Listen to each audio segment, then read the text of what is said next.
ಮೋದಿ ಅವರು ಎಲ್ಲ ಕಡೆ ನಮ್ಮ ವಿರುದ್ಧ ಮಾತಾಡ್ತಾರೆ. ಮೊನ್ನೆ ಮೈಸೂರಿನಲ್ಲಿ ಹೋಗಿ ಮಾತಾಡಿದ್ರು. ಅಲ್ಲಿ ಹೋಗಿ ಅವರು ಭಾಷಣ ಮಾಡಿದ್ದು 30 ನಿಮಿಷ. 10 ನಿಮಿಷ ತನ್ನ ಕಾರ್ಯಕ್ರಮಗಳ ಬಗ್ಗೆ ತಾನು ಮಾಡಿದ್ರ ಬಗ್ಗೆ ಹೇಳಿದ್ರು. 20 ನಿಮಿಷ ಬರೀ ಅವರು ಕಾಂಗ್ರೆಸ್ಗೆ ಬೈದಿತ್ತು. ಇದೇ ಮೋದಿ ಅವರ ಕೊಡುಗೆ. ಮೋದಿ ಅವರು ಈ ಕರ್ನಾಟಕ ರಾಜ್ಯಕ್ಕೆ ಏನು ಕೊಟ್ಟಿದ್ದಾರೆ ಅನ್ನೋದು ಮೊದಲು ಹೇಳಬೇಕು.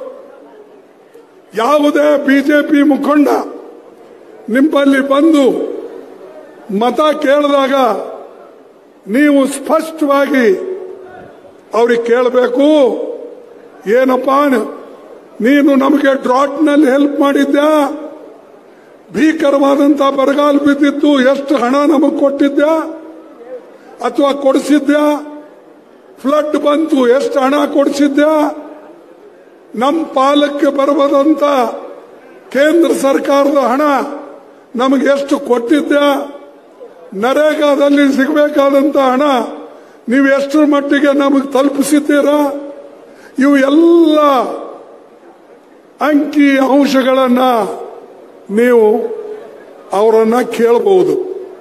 ಮೊನ್ನೆ ಸಿದ್ದರಾಮಯ್ಯನವರು ಇದನ್ನ ಸವಿಸ್ತರವಾಗಿ ಬೆಂಗಳೂರಿನಲ್ಲಿ ಹೇಳಿದ್ದಾರೆ. ಯಾವ ರೀತಿಯ ಕೇಂದ್ರದವರು ಮೋಸ ಮಾಡ್ತಾ ಇದ್ದಾರೆ, ಯಾವ ರೀತಿಯಾಗಿ ನಮಗೆ ಬರ್ತಕ್ಕಂಥ ಹಣ ಇವತ್ತು ಸಿಗ್ತಾ ಇಲ್ಲ.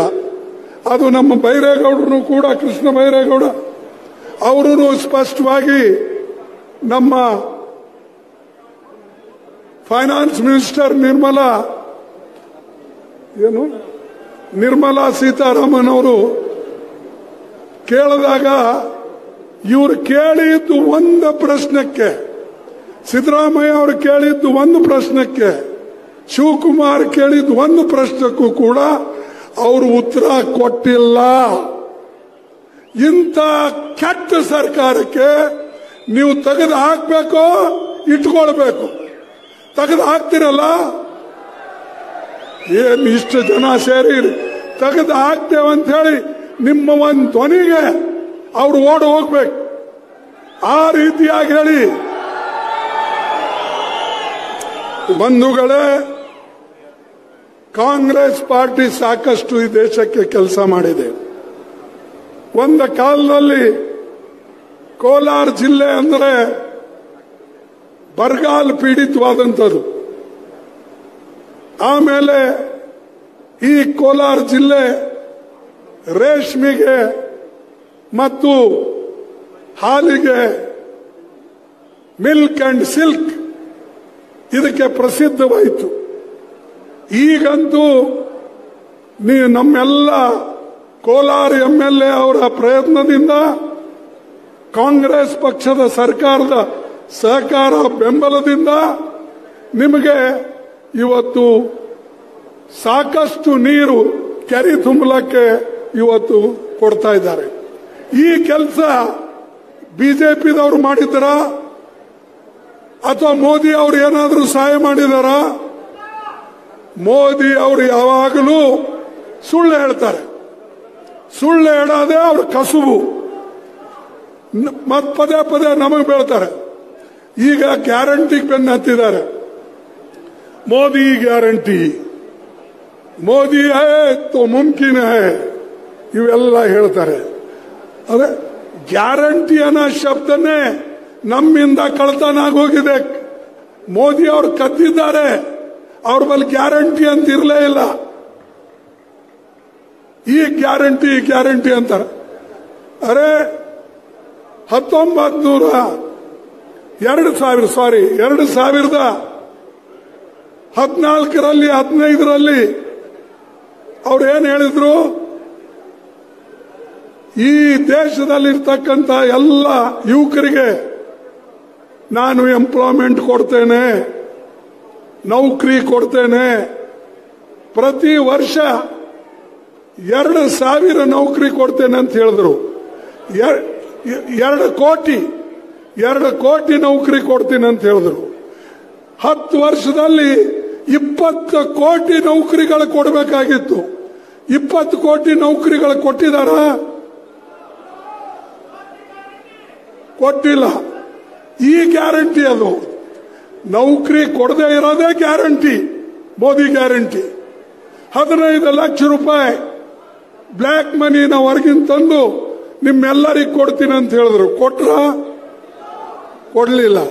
ಏನು ಮೋದಿ ಅವರು ಸುಳ್ಳು ಹೇಳ್ತಾರೋ ಅಥವಾ ನೀವು ತೆಗೆದುಕೊಂಡು ಸುಳ್ಳು ಹೇಳ್ತಾ ಇದ್ದೀರಿ?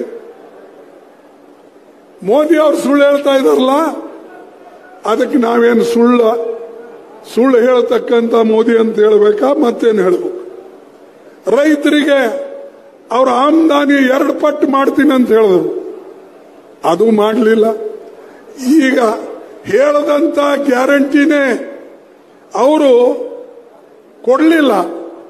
ಈಗ ಹೊಸ ಗ್ಯಾರಂಟಿ ಏನು ಕೊಡ್ತಾರೆ? ಕರ್ನಾಟಕ ಗ್ಯಾರಂಟಿ ಅಂತ ಹೇಳಿ ಘೋಷಣೆ ಮಾಡಿ ಎಲೆಕ್ಷನ್ದಲ್ಲಿ ಯಶಸ್ವಿ ಆದ್ಮೇಲೆ ಮೋದಿ ಗ್ಯಾರಂಟಿ ಅಂತ ಹೊಂಟಿದ್ದಾನೆ. ಅದೇ ರೀತಿಯಾಗಿ ನಮ್ಮ ತೆಲಂಗಾಣ, ಹಿಮಾಚಲ್ ಪ್ರದೇಶ್, ಇಲ್ಲೆಲ್ಲ ನಮ್ಮ ಗ್ಯಾರಂಟಿಗಳು ಯಶಸ್ವಿ ಆದ್ಮೇಲೆ ಇವತ್ತು ಮೋದಿ ಎಲ್ಲ ಕಡೆ ಗ್ಯಾರಂಟಿ ಅಂತ ಹೇಳಿ ಅಡ್ಡಾಡ್ತಾ ಇದ್ದಾನೆ. ಮೋದಿ ಇವತ್ತು ಗಲ್ಲಿಯಿಂದ ದಿಲ್ಲಿವರೆಗೆ ಈ ಗ್ಯಾರಂಟಿಗಳು ಹಿಡ್ಕೊಂಡಿದ್ದಾನೆ. ಈ ದಿವಸ ಯಾಕೆ ಹೇಳಲಿಲ್ಲ? ಅದಕ್ಕಾಗಿ ಮೋದಿ ಸುಳ್ಳಿನ ಸರ್ದಾರ. ನಾ ಯಾವಾಗಲೂ ಹೇಳ್ತೀನಿ, ಸುಳ್ಳಿನ ಸರ್ದಾರ. ಮತ್ತ ಅನೇಕ ಜನ ನಮಗೆ ಹೇಳ್ತಾರೆ, ನೀವು ಮೋದಿ ಹೆಸರು ಯಾಕೆ ತೊಳ್ತೀರಿ? ಅವರಿಗೆ ವೈಯಕ್ತಿಕವಾಗಿ ಹೇಳ್ತೀವಿ. ನಾವೇನ್ ಮಾಡಬೇಕು? ಪ್ರತಿ ಒಂದು ಮಾತಿಗೆ ಮೋದಿ ತನ್ನ ಹೆಸರೇ ಹೇಳ್ಕೊಳ್ತಾನೆ. ಪ್ರತಿ ಒಂದು ಕಾರ್ಯಕ್ರಮಕ್ಕೆ ಇದು ಮೋದಿ ಗ್ಯಾರಂಟಿ, ಇದು ಮೋದಿ ಯೋಜನೆ, ಇದು ಮೋದಿ ಸ್ಕೀಮು, ಮತ್ ಮೋದಿ ಅಂತ ಅವ್ರು ಹೇಳಿಕೊಳ್ಳುವಾಗ ನಾವು ಯಾರಿಗೆ ಕ್ರಿಟಿಸೈಸ್ ಮಾಡಬೇಕು? ನೀವೇ ಹೇಳಿ. ಅವ್ರ ಪಾರ್ಟಿ ಹೆಸರು ಹೇಳೋದಿಲ್ಲ. ಈಗ ನಾವು ಹೇಳ್ತೇವೆ, ಕಾಂಗ್ರೆಸ್ ಪಾರ್ಟಿ ಕೆಲಸ ಮಾಡ್ತು, ಕಾಂಗ್ರೆಸ್ ಪಾರ್ಟಿ ನರೇಗಾ ಯೋಜನೆ ಮಾಡ್ತು, ಕಾಂಗ್ರೆಸ್ ಪಾರ್ಟಿ ಫುಡ್ ಸೆಕ್ಯೂರಿಟಿ ತಂತು, ಕಾಂಗ್ರೆಸ್ ಪಾರ್ಟಿ ಕಂಪಲ್ಸರಿ ಎಜುಕೇಶನ್ ತಂತು, ಕಾಂಗ್ರೆಸ್ ಪಾರ್ಟಿ RTA ಮಾಡ್ತು, Congress party rural health mission. ಇದು ನಾವು ಹೇಳ್ತೇವೆ. ಮೋದಿ ಏನ್ ಹೇಳ್ತಾನೆ? ಇದು ಮೋದಿ ಮಾಡ್ದ, ಇದು ಮಾಡಿದ್ದೇನೂ ಇಲ್ಲ, ಮುಂದೆ ಆಗೋದು ಮೋದಿ ಗ್ಯಾರಂಟಿ ಅಂತ ಹೇಳ್ತಾ ಇದ್ದಾನೆ. ಅದಕ್ಕೆ ದಯವಿಟ್ಟು ನೀವೆಲ್ಲರೂ ಕೂಡ ಇವತ್ತು ಮನಸ್ಸು ಮಾಡಿ ಕಾಂಗ್ರೆಸ್ ಪಾರ್ಟಿಗೆ ಗೆಲ್ಲಿಸ್ತಕ್ಕಂಥದ್ದು ಮಾಡಬೇಕು.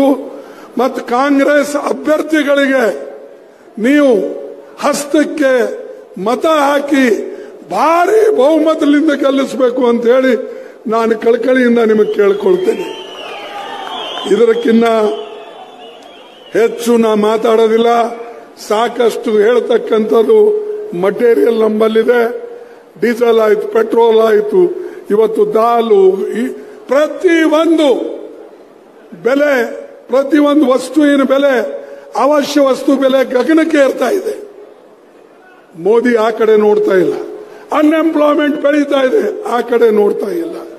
ಅದಕ್ಕೆ ಇವತ್ತು ಈ ಚುನಾವಣೆ ಗುರಿ ಏನಂದ್ರೆ ಈ ದೇಶದ ಸಂವಿಧಾನ ಉಳಿಸಬೇಕು. ಅದೇ ನಮ್ಮ ಗುರಿ. ಅದಕ್ಕಾಗಿ ನೀವು ಓಟ್ ಕೊಡಿ. ಈ ದೇಶದ ಪ್ರಜಾತಂತ್ರ ಉಳಿಸಬೇಕು, ಅದೇ ನಮ್ಮ ಗುರಿ. ಅದಕ್ಕಾಗಿ ನೀವು ಓಟ್ ಕೊಡಿ. ಯುವಕರಿಗೆ ನೌಕರಿ ಕೊಡಬೇಕು, ಅದಕ್ಕಾಗಿ ಓಟ್ ಕೊಡಿ. ಹೆಣ್ಣು ಮಕ್ಕಳಿಗೆ ಶಕ್ತಿ ತುಂಬಬೇಕು. ಈಗ ನಮ್ಮ 5 ಗ್ಯಾರಂಟಿ ಇವೆ. ರಾಹುಲ್ ಗಾಂಧಿ ಅವರು 5 ನ್ಯಾಯ ಯೋಜನೆಗಳನ್ನು ಮಾಡಿದ್ರು. ಆ 5 ಯೋಜನೆಗಳಲ್ಲಿ ಯುವ ನ್ಯಾಯ ಇದೆ, ಇದು ಯುವಕರಿಗೆ. ಆಮೇಲೆ ಮಹಿಳಾ ನ್ಯಾಯ, ನಾರಿ ನ್ಯಾಯ, ಇದು ಹೆಣ್ಣು ಮಕ್ಕಳಿಗಿದೆ. ಅದೇ ರೀತಿಯಾಗಿ ಶ್ರಮ ನ್ಯಾಯ, ಆಮೇಲೆ ಹಿಸ್ಸೆದಾರಿ ನ್ಯಾಯ, ಈ ರೀತಿಯಾಗಿ ಅನೇಕ ನ್ಯಾಯಗಳು. ಅದರ ಒಳಗಡೆ 25 ಗ್ಯಾರಂಟಿಗಳು ನಾವು ಮಾಡಿದ್ದೇವೆ. ನಮ್ಮ ಸರ್ಕಾರ ಬಂತಂದ್ರೆ ಇದು 100ಕ್ಕೆ 100 ಯಾವ ರೀತಿಯ ಕರ್ನಾಟಕದಲ್ಲಿ ಇಂಪ್ಲಿಮೆಂಟ್ ಆಗಿದೆ ಹಾಗೆ ಅಖಿಲ ಭಾರತದಲ್ಲಿ ನಮ್ಮ ಹಿಂದೂಸ್ತಾನದಲ್ಲಿ ನಾವು ನಮ್ಮ ರಾಹುಲ್ ಜಿ ಅವರ ನೇತೃತ್ವದಲ್ಲಿ ಮಾಡಿ ತೋರಿಸ್ತೇವೆ ಅನ್ನತಕ್ಕಂಥ ಮಾತನ್ನ ನಾನು ಇವತ್ತು ಹೇಳಕ್ಕೆ ಇಲ್ಲಿ ನಿಂತಿದ್ದೇನೆ. ಅದಕ್ಕೆ ದಯವಿಟ್ಟು ತಾವು ಮತ ಕೊಡಿ, ಪ್ರಜಾಪ್ರಭುತ್ವ ಉಳಿಸಕ್ಕೆ ಮತ ಕೊಡಿ, ಸಂವಿಧಾನ ಉಳಿಸಕ್ಕೆ ಮತ ಕೊಡಿ. ಇದು ಒಂದು ಮಹತ್ವದ ಕಾರಣ. ಇದಕ್ಕಾಗಿ ಮತ ಕೊಟ್ಟು ಗೆಲ್ಲಿಸಬೇಕು ಅಂತ ಹೇಳಿ ಕೇಳಿಕೊಂಡು